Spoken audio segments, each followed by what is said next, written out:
J'en ai marre de lutter contre mes élèves, de dépenser toute mon énergie à essayer de les mettre au travail alors qu'ils sont là, tranquilles et passifs dans le meilleur des cas, agités et pénibles bien trop souvent. Depuis 28 ans, je suis face à des ados qui n'ont rien à faire dans ma salle de classe, qui n'ont pas demandé à être là. Ils sont obligés d'être présents, obligés de venir, obligés de travailler, ou plutôt de faire semblant de travailler, mais sans aucune motivation, sans aucune envie d'être là. Et moi, je suis là au milieu, j'essaie de les motiver, de leur proposer des trucs intéressants, je change d'activité, de sujet, de support, j'invente 50 trucs à la seconde, je passe des heures à préparer des cours géniaux, et dans les 5 premières minutes après l'entrée en classe, ça fait flop. C'est carrément désespérant. Eux, ils veulent bien retrouver les copains et s'amuser, mais alors travailler, ils n'en ont rien à faire.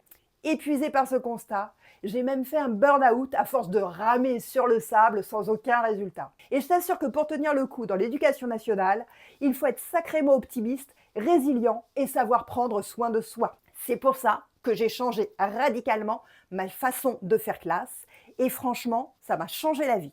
J'ai changé de posture face aux élèves, j'ai changé mes demandes et j'ai remis les problèmes et les responsabilités en face de chacun. J'ai arrêté de tout endosser et ça change tout. C'est une petite révolution qui a amélioré ma qualité de vie sans nuire aux apprentissages de mes élèves. Et je dirais même plus, mes élèves apprennent de façon bien plus efficace et durable. Ils apprennent à se connaître et ils apprennent à apprendre. Et ça, ce sont des compétences qui leur serviront tout au long de leur vie. Je suis partie de ce constat.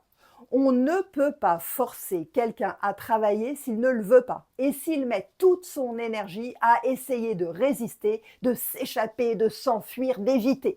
On n'a pas le choix. Il faut obtenir que l'effort d'apprentissage soit fait volontairement. Je ne sais pas si tu as déjà essayé de donner des poireaux à manger à un enfant qui n'en veut pas. Mais à part lui boucher le nez pour lui faire ouvrir la bouche et les avaler de force, il n'y a pas beaucoup d'autres solutions. Et tu as toutes les chances de retrouver tes poireaux recrachés et pulvérisés sur les murs de ta cuisine. Ça ne marche pas, ce n'est pas possible. Pour l'apprentissage, c'est pareil. Tu ne peux pas forcer quelqu'un à apprendre s'il ne le veut pas. Et malgré l'expression « enfoncer un clou dans la tête », il n'y a aucun moyen de faire rentrer des informations dans un cerveau qui est fermé. Donc, forte de ce constat, premier changement de posture que j'ai mis en place, arrêter de lutter contre mes élèves. Je leur explique que lorsqu'ils sont dans ma salle de classe, ils sont là pour travailler et apprendre. Je suis là pour les guider et les aider. Mais que s'ils ne sont pas disponibles pour les apprentissages à ce moment-là, je n'irai pas les obliger à faire les activités mises à disposition.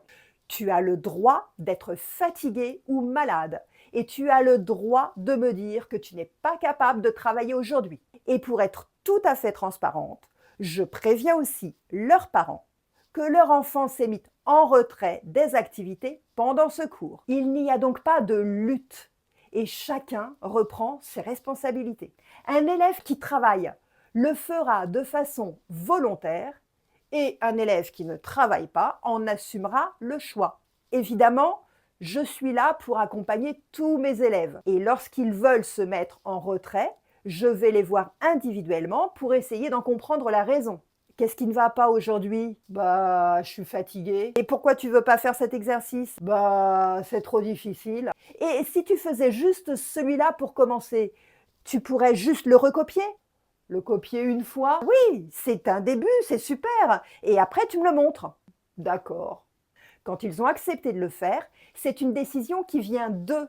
Et dans ces conditions, ce sera beaucoup plus productif et efficace que s'ils avaient fait semblant pour me faire plaisir ou pour avoir la paix. Prévenir les parents immédiatement après le cours leur permet également d'engager une discussion avec leur enfant. Bon, parce qu'il faut quand même être réaliste, hein.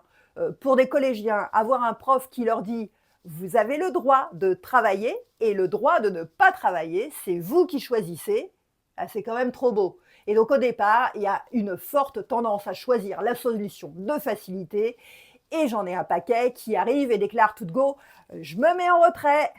Donc, je préviens les parents Et j'ai des élèves qui reviennent en cours la fois d'après et qui me disent qu'aujourd'hui, ils vont travailler parce que leur père ou leur mère les a bien prévenus qu'il ou elle n'acceptera pas de recevoir un nouveau mot à la fin du cours. Alors certes, la motivation ne vient pas d'eux directement, mais ils vont pouvoir faire des choix en connaissant les conséquences. Le choix de faire le travail sera finalement un choix personnel. Avec cette posture, le contrat est clair, les responsabilités sont redonnées à chacun, prof, élève, parents, et chacun choisit de les assumer de façon transparente. Les parents suivent leurs enfants, les enfants savent pourquoi ils travaillent, et moi, la prof, je sais pourquoi je suis en classe. J'accompagne tous mes élèves, je suis à leur côté, je les aide à grandir et à apprendre. C'en est fini de cette lutte contre. Maintenant, je travaille avec. Alors, que tu sois prof en classe ou parent à la maison, tu peux toi aussi choisir cet état d'esprit qui change tout. Tu gagneras en sérénité, en satisfaction, tu te retrouveras à ta juste place à côté de tes élèves ou à côté de ton enfant. Tu redeviendras l'accompagnant et le guide qui les aide à grandir. Indique-moi en commentaire les difficultés auxquelles tu fais face pour mettre en place ce changement de posture et on trouvera ensemble des solutions pour les surmonter. Pense à t'abonner et à très vite pour une nouvelle vidéo.